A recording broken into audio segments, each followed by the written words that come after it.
নমস্কার, আশা করছি আপনারা সবাই ভালো আছেন। আমিও ভালো আছি। পমি মিষ্টি আলাপে নতুন ভিডিওতে আপনাদের সকলকে স্বাগত। ভিডিওটা যদি ভালো লাগে তাহলে লাইক করবেন, শেয়ার করবেন, কমেন্ট করবেন। আপনারা যদি আমার পাশে থাকেন তাহলে আমি এগিয়ে যেতে সাহায্য পাবো। আপনাদের লাইক, কমেন্ট, শেয়ার আমার কাছে অনেক মূল্যবান। আজকে মঙ্গলবার, এখন সকাল বাজে 6টা। আস্তে আস্তে দেখছি গাড়িটা ঢুকে পড়েছে। আমাদের বেরোতে একটু দেরি হয়েছে। তাড়াতাড়ি মেয়েকে গাড়িতে তুলে দিয়ে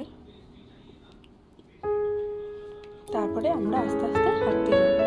এই গাড়ির পিছনে পিছনে যাবো হাঁটতে, গাড়িটাও বেরিয়ে যাবে, আমরাও তার পিছনে পিছনে যাবো। যে গাড়িটা যাচ্ছে দেখতেই পাচ্ছেন। আমার মেয়ে বলবে, মা তোমরা কি প্রতিদিন আমাদের পিছনে পিছনে যাও কেন? তারপর বাড়িতে এসেই যা কাজ, মাটির উনুনতে যে কালকে রান্না করেছিলাম সেই উনুনটা পরিষ্কার করা হয়নি, তাই সেই উনুনটাকে আগে পরিষ্কার করে নিই। গোবর নিয়ে এসে ওখানে দেখে কত মোষ আছে, আমাদের বাড়ির সামনে অনেক মোষ গরু আছে, লালন পালন করে। সেখান থেকে একটু গোবর নিয়ে এসে উনুনটাকে পরিষ্কার করে নিলাম। আমার মেয়ে বলবে, মা আমি কবে ছোট্ট উনুনটায় রান্না করব? তুমিই তো করো। আমি বলছি, আমি কোথাও বললাম, আমি তো একদিনই রান্না করেছি, গোপু সোনার পায়েস করেছি। আপনারা কমেন্ট করে জানাবেন উনুনটা কেমন বানিয়েছি আমি।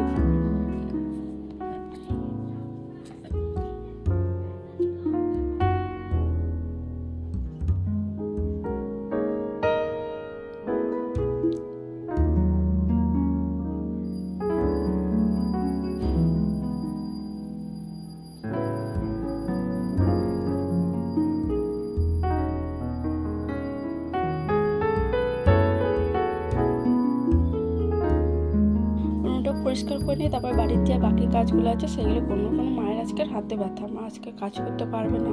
মায়ের তো ব্যথা আছে, তাই মায়ের হাতে ব্যথা থাকলে মা কাজ করতে পারে না। কিন্তু আমাকে তো মা যখন ভালো থাকে মা আমাকে তখন কিছু করতে দেয় না, কারণ আমার আবার শরীরটা ভালো থাকে না। আপনাদের সাথে শেয়ার করবো পরে।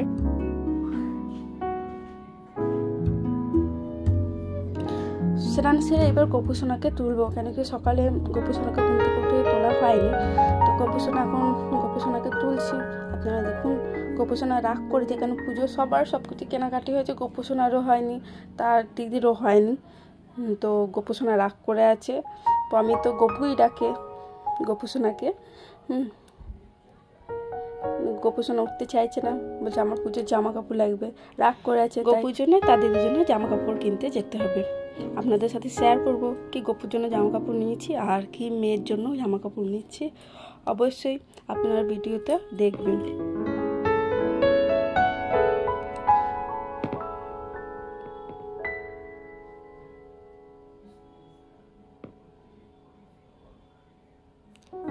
প্রথমে যে গোপালটা আসছে কালো কালারে, কালো মানে এটা বৃন্দাবন থেকে আমার বড় পিসিমণি আমাকে দিয়েছিল। বড় পিসিমশাই বড় পিসিমণি বৃন্দাবন গেছিলো, তখন আমাকে দিয়েছিল।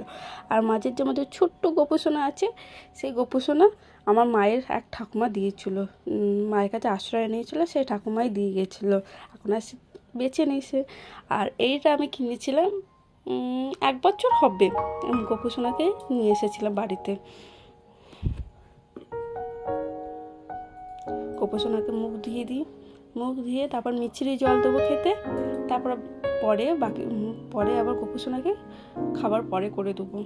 এখন আর করার টাইম নেই, তাই গোপু সোনা মিছরি খেয়ে এখন থাকবে।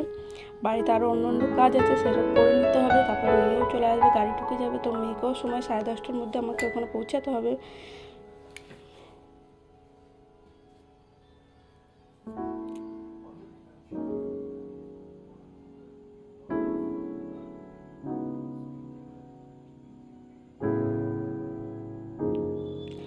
দেখো মিছরি আর নকুলদানা কৌটোতে কত পিঁপড়ে ঢুকেছে। আমার মেয়ে কী করেছে, সে ধূপকাঠি কী করেছে দিয়ে সে মাথাটা ফুটো করে দিয়েছে, দিয়ে ওখান দিয়ে পিঁপড়েগুলো ঢুকেছে। প্রথমে তো বুঝতে পারিনি, তারপর যখন খেয়াল করে দেখছি তখন দেখছি ও মাথাটা ফুটো করে দিয়েছে বোতলে ঢাকাটাকে, তো ওখান থেকে পিঁপড়েটা ঢুকেছে। এবার আজকে আপনাদের সাথে ওল শেয়ার করবো, ওল মাখা কীভাবে আমি বানাচ্ছি সেটাই আপনাদের সাথে শেয়ার করবো। আপনারা সবাই কম বেশি কেউ ওল খান, আবার কেউ খান না। কারো পছন্দ হয়, কারো আবার পছন্দ হয় না। আমার কিন্তু খারাপ লাগে না, খুব বেশি ভালোও খাই না, খুব একটা খারাপও খাই না।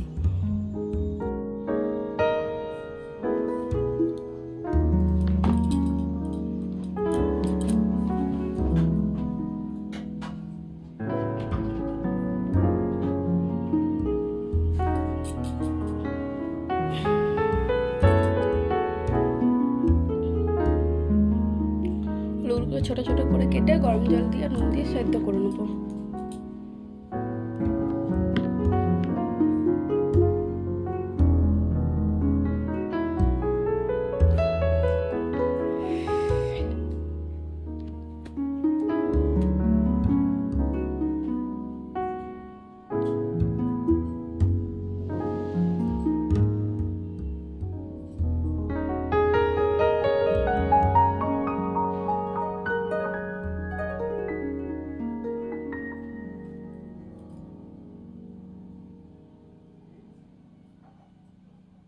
আচ্ছা, কাদের বাড়িতে এরকম মাছ ঝাড়া ভাতের মাছ ঝাড়ে সেরকম এরকম কি কারো বাড়িতে এরকম বানানো আছে? এটা মাছ ঝাড়তে খুবই সুবিধা, এরকম উল্টিয়ে দিলে নিজে দিয়ে ভাতের মার পড়তে থাকবে।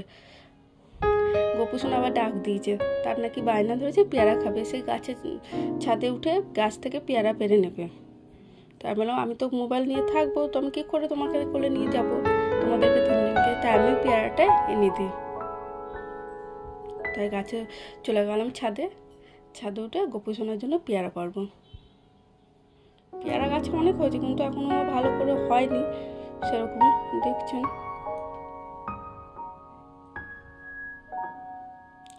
অনেক খোঁজার পর একটা পেয়ারা পেলাম।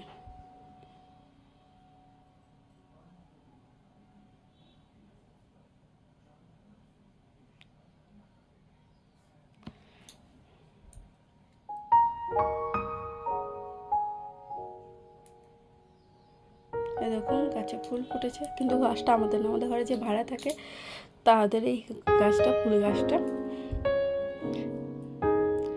দিয়ে ভাবছি ছোটো নোটায় রান্না করবো, তার জন্য দুটো শুকনো আছে, কেন বৃষ্টি হচ্ছে তো সব ভিজে যায়, তার জন্য দুটো পাতা নিয়ে নিলাম নারকেল গাছে। আর দেখছি আর পেয়ারা পাই নাকি, তাই আর পেয়ারা খুঁজছি গাছে, দেখি পাই নাকি।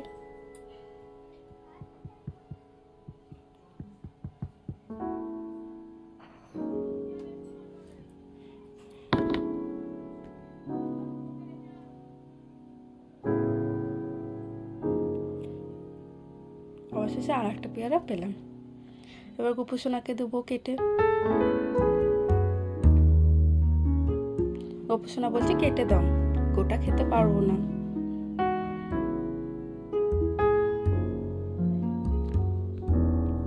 ক্যামেরাটা আবার উল্টো ধরা হয়ে গেছে, দেখুন বুঝতে পারিনি।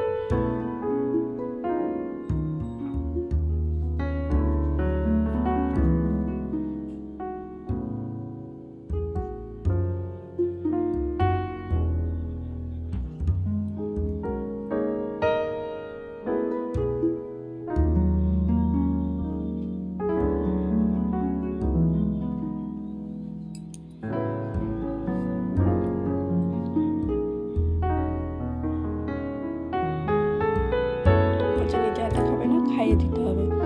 রাগ দেখুন গোপুসোনাদের, সবাইকে পেয়ারা খাইয়ে দিলাম। দিয়ে এবার তাড়াতাড়ি করে যাই, বৃষ্টি নেমেছে, আবার ছাতাটা নিয়ে যে মেয়েকে আনতে যাই।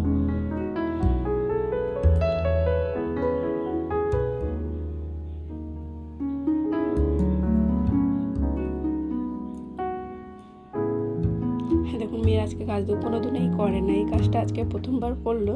যে স্কুল থেকে টিফিনে ভাত নিয়ে চলে এসেছে, খায় না তো তাও নিয়ে এসেছে। দেখুন এই একটুখানি মুখে দেবে, দিয়ে বলে ভালো লাগছে না, দিয়ে ফেলে দেবে, যেটা করে সবসময়। বাড়িতেই খেতে চায় না, তাই স্কুলে আবার ভাত নিয়ে এসেছে। বলছে সবাই নিচ্ছে তাই আমিও নিলাম। টিফিন খেয়ে বলছে টিফিনটা খেয়ে আমি ভালো করে টিফিনটা ধুয়েও নিয়েছি মা, তারপর আমি নিয়েছি। তো খেতে দিয়ে এবার আমি ওল মাখাটা করে নেবো, ওখানে ওলটা সেদ্ধ হয়ে গেছে, এখনও হয়নি। তার মধ্যে মা গ্যাস বন্ধ করে রেখেছিল, আমিও ভূমিকে আনতে গিয়েছিলাম। ওলটা কীভাবে মাখি, লঙ্কা আর সর্ষে বাটা দিয়ে আর রসুন দিয়ে ওলটা মাখবো। আপনার বাড়িতে অবশ্যই এইভাবে করে খেয়ে দেখবেন। একটু লেবুর রস দিয়ে দেবেন আর সর্ষের তেল দিয়ে ভালো করে নুন দিয়ে মেখে নেবেন, খেতে অসাধারণ লাগে। আপনার বাড়িতে অবশ্যই ট্রাই করবেন।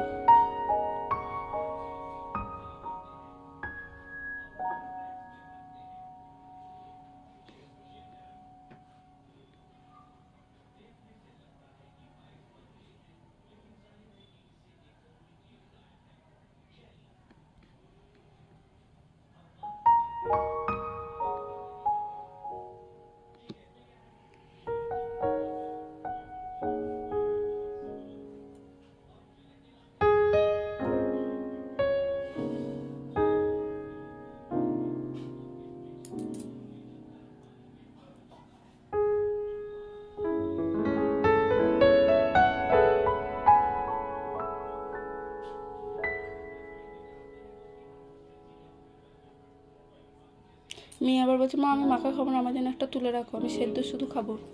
আমার মেয়েকে নিয়ে জানেন তো খাওয়ার কোনো ঝামেলা নেই, সব কিছু খায়, উচ্ছে সেদ্ধ বলেই বলো, অন্য অন্য বাচ্চাদের থেকে একটু মানে অন্য বাচ্চারা বায়না করে এইটা খাবো না ওইটা খাবো না, কিন্তু আমার মেয়েকে আমি যা দিয়ে ভাত দেবো সেটা দিয়ে খাবো, কিন্তু ঝালটা একটু কম হলেই তাহলে ঠিক আছে, ঝালটা বেশি হয়ে গেলে খেতে পারে না। ঝাল খায় কিন্তু অতিরিক্ত ঝালটা খেতে পারে না, অল্প ঝালটা খায়। দেখুন আমার ওল মাখা হয়ে গেছে রেডি, এটা গরম ভাতের সাথে খেতে ভালোই লাগবে।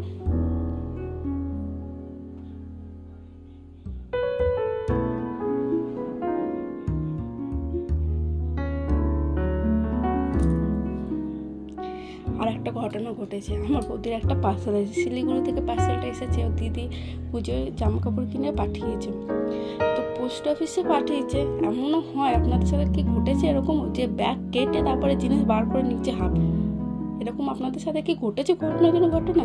তো বৌদি বলছে যে আমার সাথে মনি চলো একবার, চলো পোস্ট অফিসে।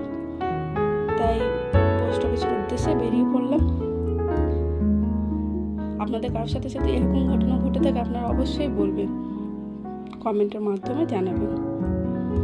বৌদিটা খুবই মন খারাপ দিয়ে তাই ওখানে যাওয়া হচ্ছে এখন পোস্ট অফিসে।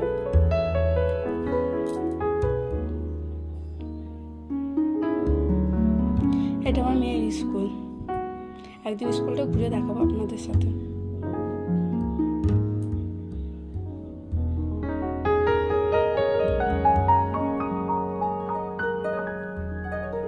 আমি আবার এই পোস্ট অফিসটা যেখানে যাচ্ছে সেটা আবার চিনি না, আমি চিনি কার্জন গেটের পোস্ট অফিস একটাই, তো আমি জানি না আরও দুটো মানে পোস্ট অফিস কার্যক্রম ছাড়াও আরও দুটো আছে, তো সেখানে যাওয়া হচ্ছে। তো এখানে কাজ হবে নাকি দেখি, আমি তো বৌদিকে বলেছিলাম বৌদি ওখানে চলো আগে, ওখানে তারপরে এইদিকে না আসতে, না বৌদি বললো না আমার তো এইদিকে এসেছিলো, তো একবার যাই দেখে আসি যে এই পোস্ট অফিস। টোটোওয়ালা বলছে না আমি চিনি পোস্ট অফিস, এখানেই সব জিনিস কোরিয়ার করা হয়। তো কি অবশ্যই বৌদিটা খুব কান্নাকাটি করছিল যে এত জিনিস মানে হাফ জিনিস বার করে নিয়েছে, মানে 8 কেজি 8.5 কেজির মতো ওজন ছিল, সেখানে 5 কেজি জিনিস এসেছে, 8.5 কেজি জিনিস, বুঝতে পারছেন, আর সেখানে 5 কেজি জিনিস এসেছে, তাহলে তার মাথাটা কীভাবে খারাপ হয়, ভালো ভালো জিনিসগুলো সব বার করে নিয়েছে, আর যেগুলো আছে সে কাপড়গুলোই রয়েছে ব্যাগে, দিয়ে এত সুন্দর করে সিল করে দিয়েছে বোঝাই যাচ্ছে না যে জিনিসপত্র ব্যাগ থেকে বেরিয়েছে। দিদি তো ফটো পাঠিয়েছে, এখন দেখছে যে ব্যাগে সেরকম ভালো ভালো জিনিসগুলো নেই।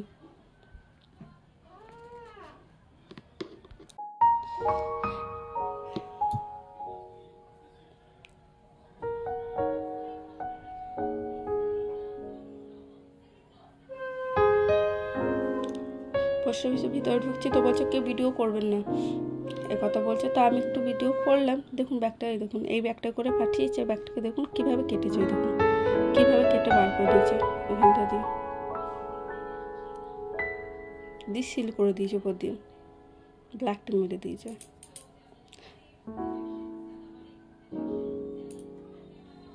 এরকমও হয় মানুষের সাথে।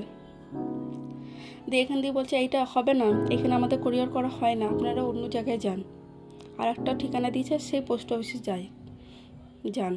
দিয়ে সেখানে উদ্দেশ্যে বের করলো, তো কাছেই সে হেঁটে গেলাম, হেঁটে যাচ্ছে, আর টোটোতে যাচ্ছি না, কাছে বললো 10 মিনিট লাগবে হেঁটে যেতে, তো ওখানে হেঁটে চলে যাচ্ছি।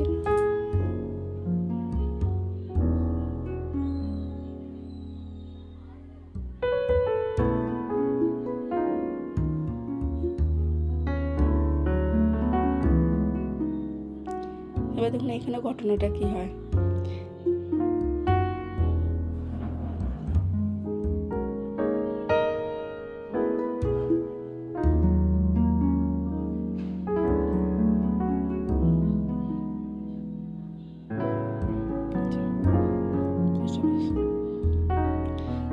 এখানে বলছে ক্যামেরা করবেন না, দেখুন এখানে বলছে এখানে এইসব হবে, এখানে মালপত্র আসেনি, এটা কোরিয়ার মেন অফিস থেকে সে কার্যকরটা কাছে যে পোস্ট অফিসটা আছে সেখানে যান। দিয়ে আবার টোটো করে সেখানে আসতে হলো, একদম কার্যকর যাচ্ছি। কার্যকরটার পাশে যে চার্চটা আছে, চার্চের পাশে পোস্ট অফিসটা, তো আমাদের আগেই ভুল হয়েছে, এখানে আসাটা প্রথমে দরকার ছিল।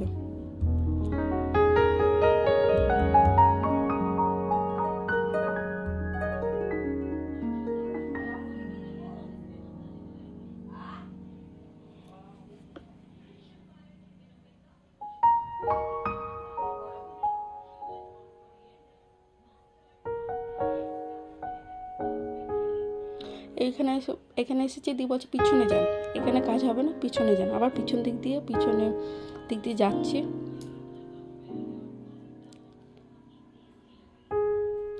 দিয়ে ওজন করেছে, দেখুন ওজনে 8.5 কেজি জিনিস ছিল, এখন কত ওজন, 5 কেজি জিনিস আছে।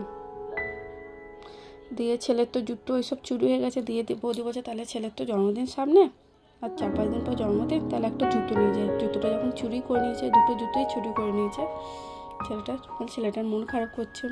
তো ওখানে একটা কমপ্লেন আমাদের একটা বলেছি, তো ওখানে একটা করে নিয়েছে। দিয়ে বলে আপনি বাড়ি থেকে একটা আধার কার্ড নিয়ে আসবেন, আর ওটা লিখে আনবেন যে কী কী জিনিস হারিয়েছে আপনার, সেটা লিখে আনবেন। তো আমি আবার ফোন করেছিল এর মধ্যে যে মা দই খাবো, তাই আবার চলে এলাম। এই জায়গাটায় দইটা খুব ভালোই বানায়, একটা চায়ের দোকান, এখানে প্যারাও পাওয়া যায়, দইও পাওয়া যায়। তো মিষ্টি দই নিয়ে নিয়েছি মেয়ের জন্য, তো বাড়িতে এসে গোপুসোনার জন্য তার জন্য প্যারা নিয়ে নিয়েছি। মেয়ে দই খাবে আর গোপুসোনা প্যারা খাবে, তাই গোপুসোনার জন্য প্যারা নিয়েছে। মেয়েকে বললাম সোনা মা তুমি একটু দিয়ে দাও গোপুসোনাকে। আচ্ছা ঠিক আছে ভাইকে আমিই দিচ্ছি, তোমাকে দিতে হবে না। তাই এখন মেয়ে গোপুসোনাকে খেতে দেবে।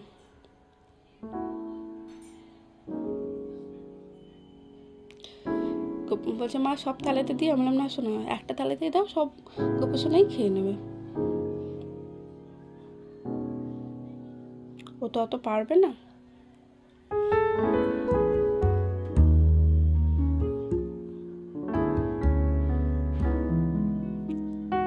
অবশ্যই আমার চ্যানেলটাকে লাইক করবেন, শেয়ার করবেন, কমেন্ট করবেন।